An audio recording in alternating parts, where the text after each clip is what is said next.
This entire front part here with the grass is supposed to be like a surface level park. So I was going to decorate the walls and the ceiling with some blue, which means I had to get the blue. And I'm like, how boring is that? So I am very easy to be distracted today, buddy. Did you say it's a surface level park? Yes, this is. It's supposed to be. I mean, I guess that's the only thing is a surface level park, but it's a manufactured park. This is going to be Persona, so it's supposed to be. All the sounds are going to be natural conversation and stuff like that because Persona is. Dang. Yeah, that's what we. You're doing all this high concept stuff. Like it's difficult for me to wrap my head around it because like no one does that in Minecraft, man. You found like a really interesting lane. Did you guys hear that, dude? He says I'm original. That's what I like to hear. That's cool. I didn't. Well, that was not on my bingo card. What's up? Last season, man, that whole the pyramids and like the journey through it, and then the end of it, that really touched. Like that was a special thing. Not just for me. I think a lot of hermits like really appreciated what you did there. So well, that's really, really, really, and I'm being serious. That is very nice to hear because that was. In my introduction to this season, I even talked about the fact that I was kind of reluctant to do that because I'm like, this could be so stupid. But you just got to lean all the way in. I learned that from Mr. Mumbo, and I'm believing that. I agree. Like I've done a few things recently where I'm like pranking Scar. That was about leaning in. It's a very good idea just to lean into whatever you've got there. Now, what did you do to prank him? I missed it. What'd you do? I covered his base in the little copper golem statues. I did see that. No, I did see that. And if you noticed, he was recording his raw reaction to that because it rendered as he was flying towards it, right? As is the nature of the Bobby mod, right? So like that's the game's what they call it. Tile entity rendering distance or something. So like if you step away from those statues up there, like I'm backing off, and then at some point they're just going to disappear because the game says I ain't rendering them now. Oh, I thought it was a Bobby mod thing. I see. No. This is there it goes. Right there it goes. Yeah, and then they're gone. There it goes, and then you come back. It's the same with shulker boxes. Do you remember Efo had the shop in the sky last season? The rocket. Yep. You had to get close to it to see it. Here, watch. Come over here. Come to me. Woo. All right. Now look back towards the golems and the ghast and everything. And then just keep walking straight backwards. Go move to your right a little bit so you don't fall. Go to one block. Yeah, see, just... There better not be lava behind me. No lava. Keep going. Just keep going. Just don't stop. Keep going. Go. Go one more. Whoa!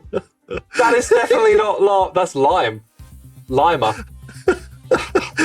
Lima. What is this? This is a green screen. I had a scene. Oh. I did a scene. What episode was that, everybody? I don't even know. It was called Ego Problems, and it was basically I was traveling IRL. I was traveling, so my episode was super delayed. Oh. And I came back and I pretended I was like, I'm not going to have any fancy intros. And I said, so let's just get started. And as I did that, I fell in there, and I used chroma key to make it like I was falling into a deep space.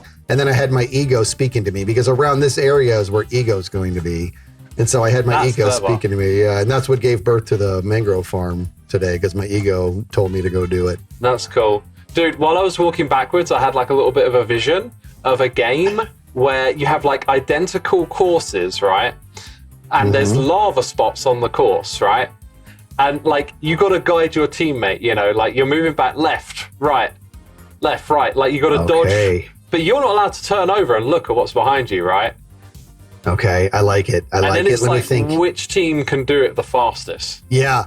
I honestly, dude, I think maybe we get ourselves like a texture pack or something to where you put a helmet on and it's like a blindfold and you literally can't see anything, and that we could say, and maybe the ground changes, right, with like pistons and stuff. So like, stop. Okay, never mind. Don't go forward. Okay, now go to your, and maybe the ground actually moves. Like dynamic. You got to respond. Oh my god, I love this idea.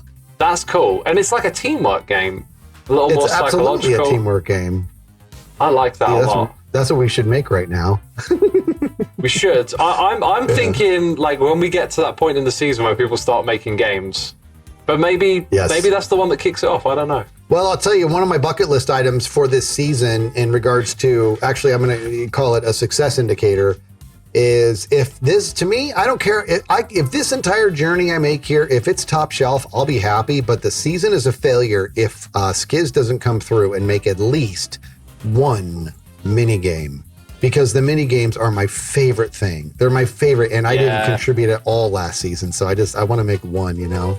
Well, I'm happy to help if you want to bounce ideas around or something. I like what we just talked about. I think that could be cool. Me too. Yeah, that could be. In fact, hold on. Let me think through this. There might be a world. Okay, you know what? We're going to talk about this offline. There's too many people listening, but just based on that little discussion we had back there, my brain just blew up with like a billion more possibilities with that. So nice. I will make this promise to Izuma. If something dawns that in my mind that could be amazing, I won't move forward without you. I won't do it. I'll see if you're. I love it. I'll make sure you're interested. Help, man. Yeah, I appreciate that. Awesome. Excellent. I love the mini games. I love it. Yeah, we'll come up with something great for sure. Because didn't you make the Mace one last season? Mace Race, yeah, I did.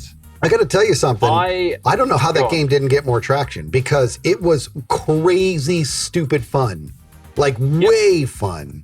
I do know why it didn't get more traction. I made it a versus game, and I should have made it a time trial game.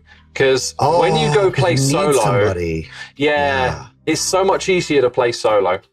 And with exception, well, here's the thing, Basketball, right? A lot of people were playing that one solo.